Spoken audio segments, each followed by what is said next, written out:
Alright, and we're back. Alright, so we're going to tackle this next one, the really difficult one called UberEats. Now, for people who aren't familiar with UberEats, it's essentially it's just a delivery service. You go on the Uber app, you find something that you'd like to order or something that you'd like to eat. You place your order. An Uber driver will pick up your food for you. You maybe between rides, or maybe they're just doing Uber Eats exclusively. They'll pick up your food and they'll deliver it to you. It's pretty much it. But you're able to track where your food is going and things like that. It's been picked up, all of that kind of stuff. So again, place your order on Uber. The restaurant receives it. Someone's going to pick it up at X given time, and they're going to drive it over to your place. So we have Uber Eats. So we have more models now. We have an order item, a menu item, a user, and a driver. These are the 5 models that we've been given and we're told to use. So an order is pretty simple. You just place many orders. An order item, they say, is a join model, a join table that links orders and menu items. So let's see why that is when we get there.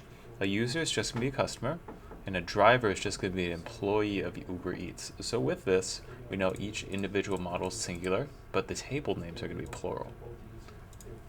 So we have orders, order items, menu items, users, and drivers.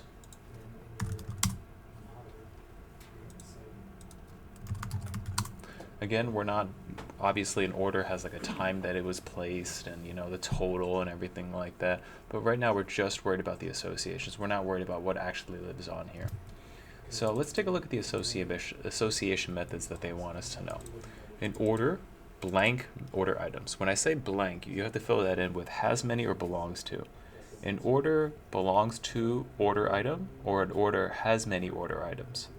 And then for me, I think it's an order has many order items. So with that, I know that this is going to belong to the order.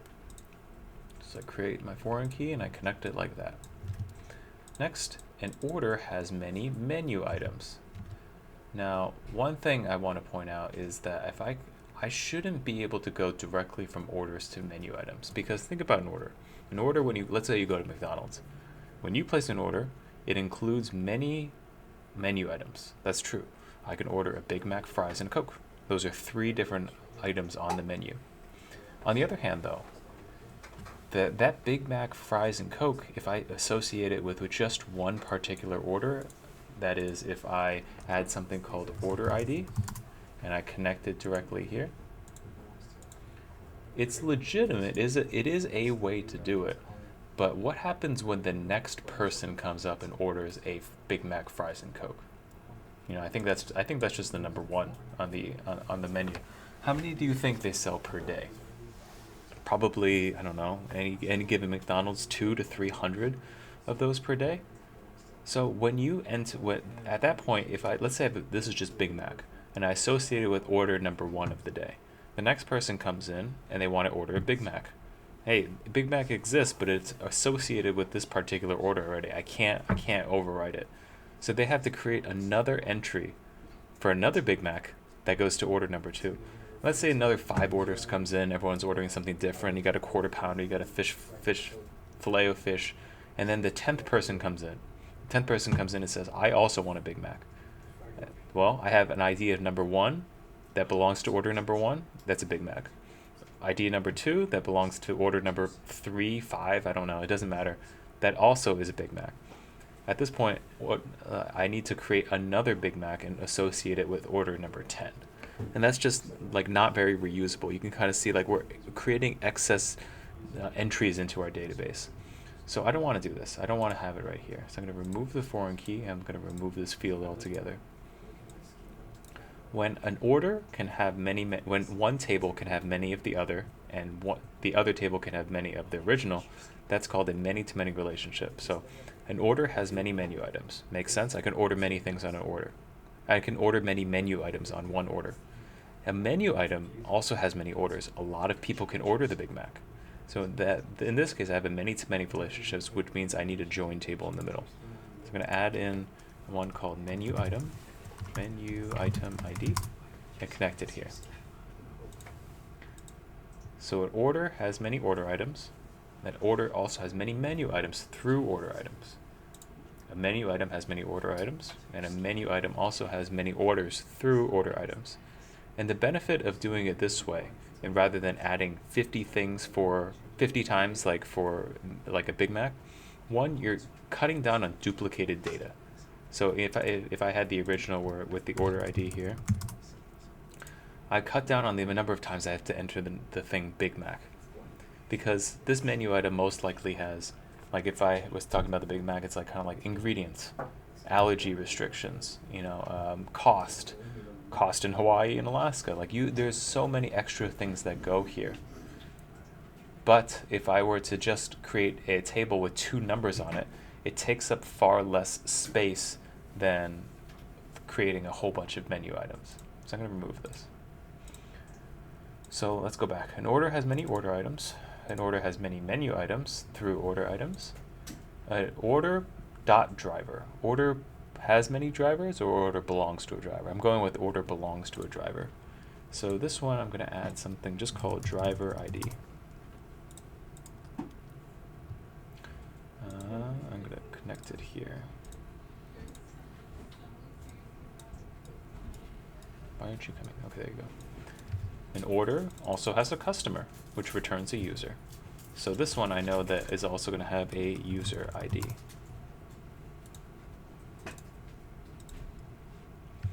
Next, a driver has many orders. Driver has many orders. Order belongs to a driver. Good. A driver has many customers that they're delivering to. Now I can create a direct correlation here, but I can kind of get through from one driver to a user through this table called orders. Now the issue with it is because if I were just to create a driver ID and connect these two here, guess what? This one particular user can only ever have one driver, and that's never going to happen in real life because the amount of times that you actually order food, it's ridiculous to think that you would have only one driver the whole time. So I'm going to remove that. Next, an order item blank order. An order item belongs to an order. Order item belongs to an order, and it also belongs to a menu item. We're good. A menu item has many orders. Yep, we have that correlation here. A user has many orders. A user has many orders.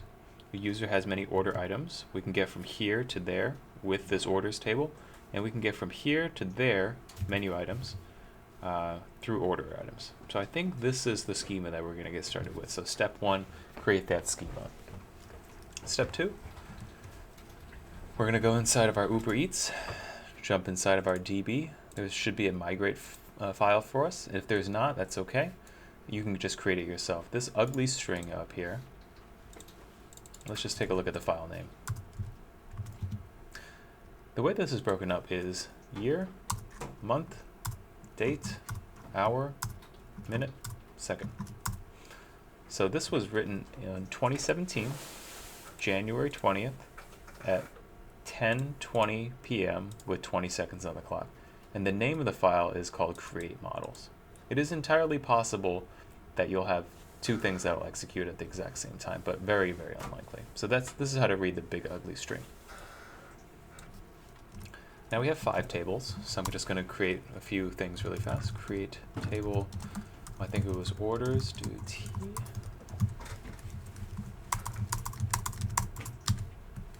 We'll just keep 1 for now. So orders, I have one called order items. I have one called menu items. I have one called users and one called drivers.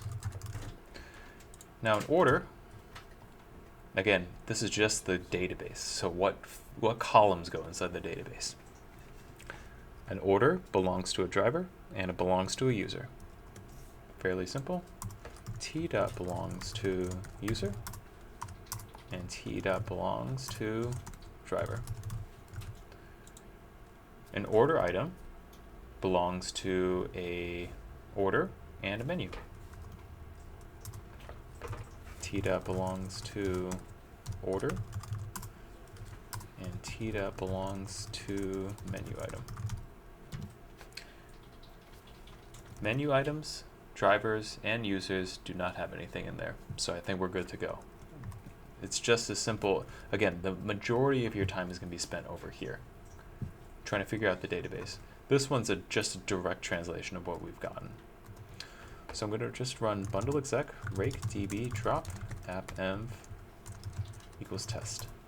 I'm specifying the test environment, otherwise it's going to drop development and test.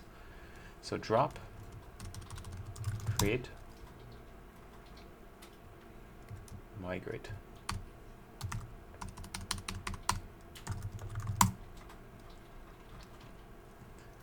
All right, all of this looks good. All right, so after this, after we do the database migration, I'm going to open up, I'm going to view layout 2, throw this at the bottom, and we're going to take a look at all the models. Now, inside these challenges, we were kind of nice enough to make sure that you have all the models that you need, but the real easy way to go about it is just jump over to DB. A schema.rb is a file that's auto-generated when you migrate your database. I create basically like if I have a table called drivers, I have a class called driver, singular, lowercase. Menu items, menu item. Order items, order item. So I just kind of figure out all the tables that I need and then add them as classes here. So I'm going to open up all 5. And I'm going to type in every single relationship that this has. And luckily for us, we have this to help us along. So an order has many order items. An order has many order items. Simple. Where's my order? An order has many order items. An order also has many menu items. So if you jump back over here, an order has many menu items, but there's no direct correlation between this and that. But there's a join table in the middle that can help us out. So an order has many menu items through order items. Next, a order belongs to a driver. Okay. I like to put my belongs to up top, and then the has many afterwards. You don't have to, it doesn't really matter. I just do it out of preference. And an order also belongs to a customer. Now, if you take a look over here, when I call order.user, wow, that just doesn't make any sense. So I can do order.customer. You can do like order.poop. It doesn't even matter. That's not a technical term for you, Danny. It's just like the most ridiculous thing I can think of. So when I do order.customer, there's no customer table, but there's a user ID that can point to a user's table, and we can call that, we can reference it however we wish. So I'm going to do belongs to driver, and then belongs to customer. The class name that we're actually referencing is one called user, and the foreign key that we're going to connect on is called user ID. This takes care of everything related to an order. A driver has many orders, and a driver has many customers. So a driver has many orders, and a driver also has many customers. A driver has many orders, but there's no direct correlation here. But since I'm already joined up with orders, I can go from drivers to users or customers or whatever through this right here. A driver has many customers through orders. Now you can see, like, even though like there's no direct correlation between drivers and users, so how am I able to say there's a correlation between drivers and customers? Well, it's because you can kind of see through this order, order belongs to a customer. So since this relationship is already here, I can just do has many customers through the orders right here in the middle. Next, an order item, order item, menu item. So I think this is simple. I'm pretty sure this one just says it belongs to an order and belongs to a menu item.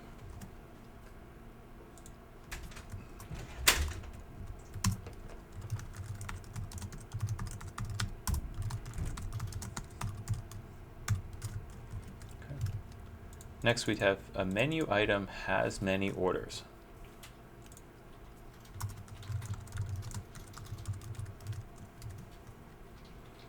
A user has many orders, a user has many menu order items, and a user has many orders, user has many order items, and a user has many menu items. And a user has many orders, order items, and menu items. So let's start with this first one. This one has a direct line, so it's easy. A user has many orders. A user also has many order items through this table. There's no direct correlation, but I can go through this table right here. So has many order items through orders. It also has many menu items. There's no direct correlation, but since I'm already connected to this, I can get to here. Has many menu items through order items.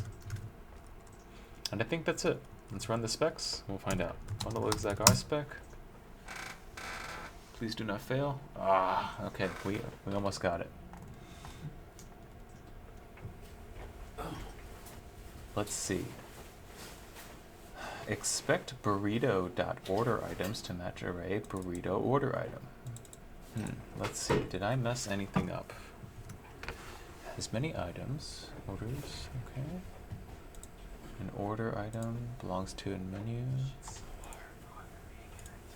Trust driver, order items to order items.